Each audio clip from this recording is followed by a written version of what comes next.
So as illustrated in the last example, it's not always easy to determine what improvements should be made. An important step then in identifying improvements or potential improvements in workflows and processes is to determine the root cause of anything that looks like a problem. A variety of tools can be used to determine root cause. Some of them are statistical, such as what is the most common obstacle or what is the relationship of one task to another. Others help determine cause and effect. We earlier highlighted use of spreadsheets to look at data collection, which is a form of root cause analysis as well. And finally, physical layouts and movement diagrams are especially helpful when introducing new workflows. Just as an example of these two, the physical layout of an examining room in a clinic is illustrated in the lower right corner of this slide. It highlights the need to consider how computers are used at the point of care, an issue many clinicians continue to experience with their EHRs. Clinicians have several positioning choices depending on the technology deployed, but all choices must consider the relationship to the patient. Device positioning should be conducive to using the computer with the patient and allowing as much face time between the clinician and patient as possible. A computer on a swing arm turns the clinician toward the wall and away from the patient, in this particular example identified as A, but could be moved for discussion purposes with the patient. A laptop on a table closer to the examining table allows maximum face time, this is B, but is often difficult to position so the patient can also see entries as applicable. Most clinicians are finding that tablets are not only easy to carry around but enable both FaceTime, much like old paper charts, but the added dimension of being able to show the patient's graphics, etc. And this is illustrated as C, where the physician may actually be sitting on a stool and carrying the tablet with them at all times. But of course, there needs to be a little table on which to put this to examine the patient. Hospitals have similar considerations with respect to where to chart. We don't have this illustrated, but how to move wireless computers on wheels into rooms and where to put handheld devices while examining the patient is not only common to clinics, but to hospitals as well. Older buildings may have challenges of small doorways. Newer buildings are not necessarily computer friendly and often with nowhere to place a computer device while examining the patient. To the left of the layout of the examining room is a movement diagram of a reception area. Although not fully illustrated in this example, the clinic determined that there were two issues with their entire office layout. One was that patients leaving had to leave through the entranceway, causing roadblocks and in some cases embarrassment for patients who may have received bad news and were visibly upset. The second was that those entering the reception area but only needing a lab test to be performed had to go through the main reception area and all the way back to the back of the entire office, past all the examining rooms and physician offices to get to the lab. Performing lab tests for their patients was an important and new revenue source for this clinic, and they had just instituted a change to where patients got their known to be needed lab work in advance of seeing the physician in order to reduce second visits. So this was very important to them. The solution they decided upon was to create a separate door at the back of the office where those seeking a lab test could enter and where patients leaving could exit. Many hospitals are deploying movement diagrams to look at things like nurse fatigue on nursing units, where to position large display screens in emergency departments that afford access to alerts about patient information availability, such as that lab results are back for the patient in bay number 2 or the patient in bay number 5 is back from radiology. So now that we have looked at potential opportunities for improvement and really verified through root cause analysis what is really happening and what might be the underlying cause of something that may be just on the surface an issue, we're ready to redesign the workflow and process and to create a 2B chart. Now, determining root cause, as I said, is an important step. And in this particular scenario presented here, I have a current as-is scenario or workflow of a physician's flow surrounding remembering to address preventive services with patients. And the workflow was listed out by the physician in a narrative format. So again, something that's certainly very easy to do. This flow included, and the physician decided to use an example of a patient. Patient complains of bellyache. Physician logs on to EHR. EHR presents list of preventive services the patient needs, including a flu vaccine, tobacco cessation, PSA test, and colonoscopy. The provider decides the patient probably does not want to hear now about getting a PSA or colonoscopy, since the bellyache is bothering him, and decides to mention these and other needs later. So the provider interviews and examines the patient, writes order for treatment, and forgets about the preventive services needed because, of course, that was at the beginning of the chart and not at the end. The physician then realizes the 8-minute visit time has been exceeded and instructs the patient on taking the medications and to call if there are any problems, and again, really does not go back even if he was conscious and remembered to do so. Later, the provider sees his or her scores on preventive service compliance and requests that the EHR present the preventive services list when it can be reviewed at the end of the visit. And the question here is for us now at this point, is this the answer to the problem? So it was laudable that the physician recognized that improvement was needed, and it was great that he offered a suggestion. The question is this really the best possible solution? So we're going to look at the suggested redesigned workflow. This would be basically our interpretation of what the physician was asking for. And in this case, the steps would be 1, patient complains of bellyache, physician logs on to EHRs. Number 2. Number 3, physician interviews and examines patients, writes order for treatment, and instructs patient on taking medications and to call if there are any problems. And 4, EHR presents list of preventive services patient needs, including the flu vaccine, tobacco cessation, PSA, and colonoscopy. The provider decides the patient probably does not want to hear now about getting a PSA or colonoscopy and marks these for discussion on subsequent visit. Obviously, that's a choice. We would use a decision symbol for doing this. But the point is, we've revised the workflow potentially in the manner in which the physician is suggesting. So now we need to consider root causes, such as patient and provider priorities.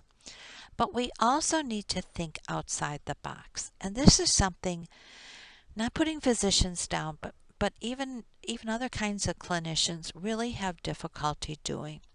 What alternatives can we think of to truly improve this situation? Because obviously it's not being very effective. So some alternatives might be considered here. First of all, the appointment scheduler could ask the patient if he, in this case, had gotten the annual flu shot, and could ask him to bring in the receipt if done elsewhere, or remind the patient to do so if not yet done. When the patient arrives for an appointment, the receptionist could enter that the flu shot was taken when and where, if the patient has a receipt. If the patient still has not gotten a flu shot, which is now documented in the record by virtue of its absence. The nurse rooming the patient could suggest the patient stop at the nurse's station after the visit for a shot. Most patients prefer to get their flu shots at local pharmacies or their employment site because they tend to be cheaper or no cost to them. But flu shots administered at the clinic can be a revenue generator and is an important part of value-based care. The appointment scheduler, again, could also remind the patient to get applicable lab work done in advance of the visit. These results could be transmitted back to the EHR via an interface from the lab, allowing the clinic staff to better prepare for the visit and avoiding calls from anxious patients who want to know the results when lab tests are performed after the visit is over. Now, certainly some lab tests will continue to need to be performed after a visit or done at a different time than before the visit, but routine testing and preventive services can be moved to prior to the visit where possible. The nurse, as another alternative, the nurse could ask the patient upon rooming how his tobacco cessation program is going, documenting findings and offering help. The nurse could also ask the patient while weighing him if he has had the colonoscopy or PSA test that are due performed and whether they were done elsewhere. And as above, request a copy be sent and document as applicable. If not done, the nurse can suggest that the office can send a reminder or call him to schedule these when he feels better. Somehow or another, getting the nurse to do this is actually less intrusive than the physician asking the patient during the visit, implying they should be done immediately while his belly still aches. Finally, another alternative might be the clinic could consider having a checkout process where the patient stops at the nurse's station after being seen by the physician to obtain medication instructions, clinical summary, and a discussion of reminders not discussed by the physician during the visit, or even discussed again with the patient, kind of emphasizing the importance, but by another person this time. Not only do these alternatives introduce the fact that different staff can be used to carry some of the load, but that they actually might be better at some of these tasks. Physicians today are overwhelmed with all they have to do. We looked at this a bit when talking about leadership in value-based care. Finding ways to lessen their loads and allowing their staff to work to their full potential is actually a win-win situation.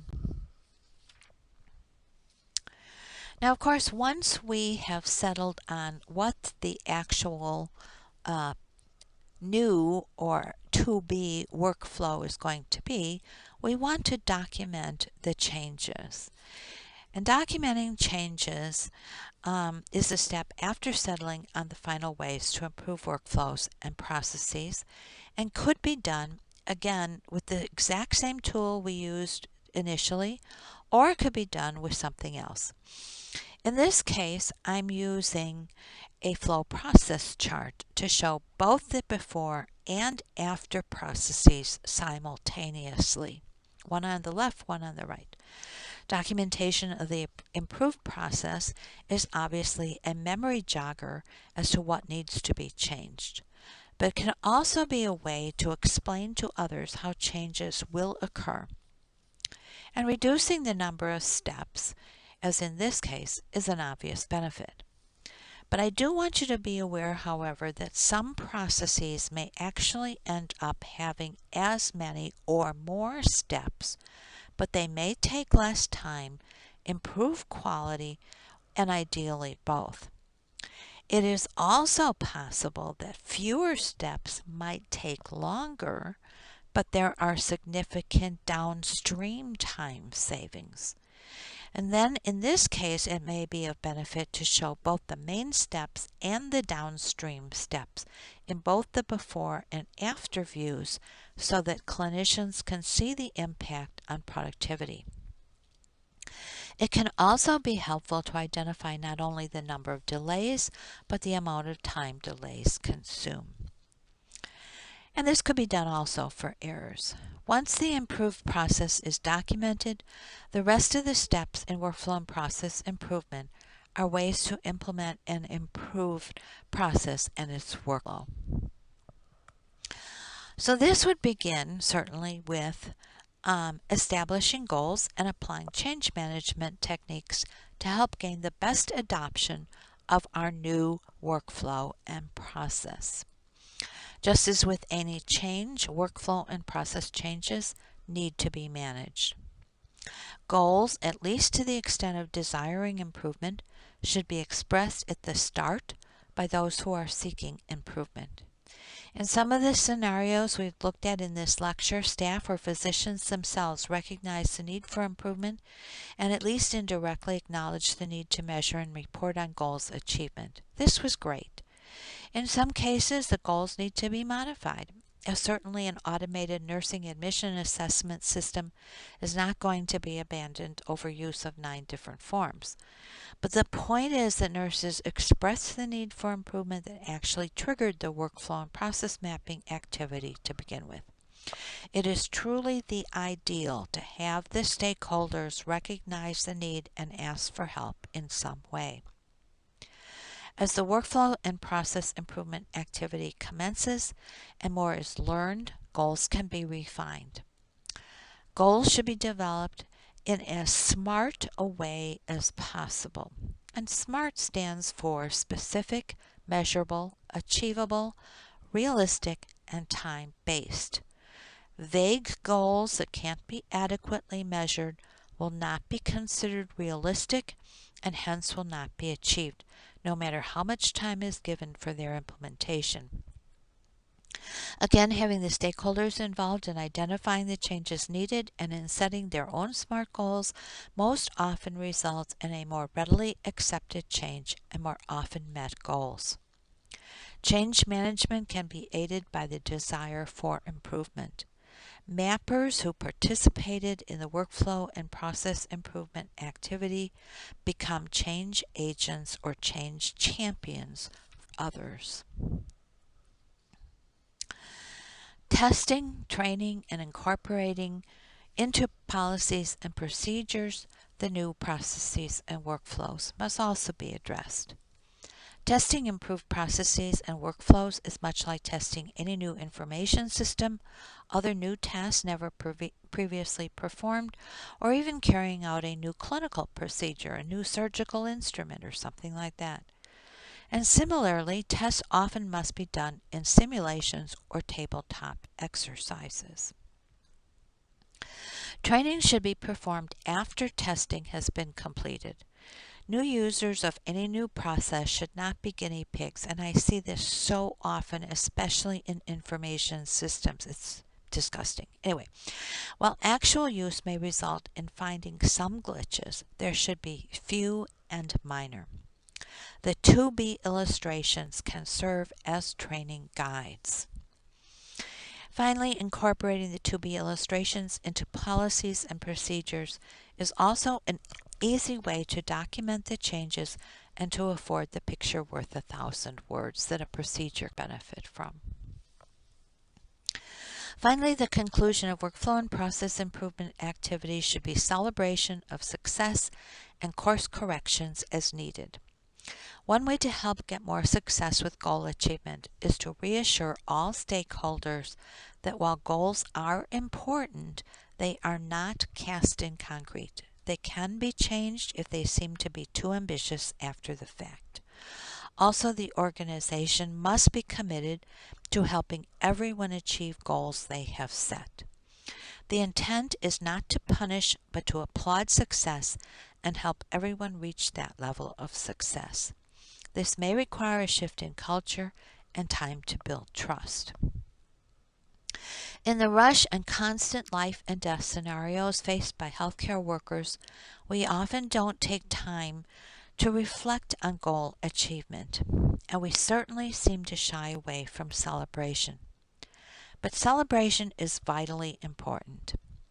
This doesn't necessarily mean parties every Friday or dressing up as Easter bunnies or Halloween witches, which I've actually seen at some hospitals. The culture of the organization will certainly dictate what is appropriate.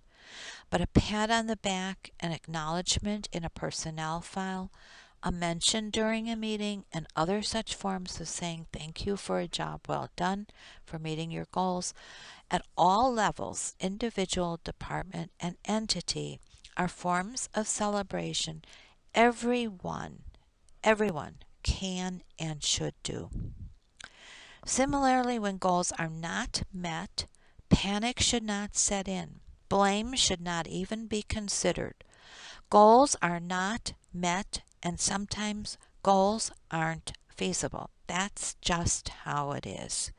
This should be acknowledged as a given and steps taken to keep improving.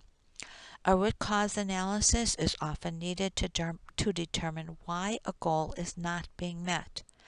There are many potential reasons why goals are not being met. There may not have been sufficient training, or retraining is needed, or reinforcement is needed. The improved process and its workflow may not have been fully improved.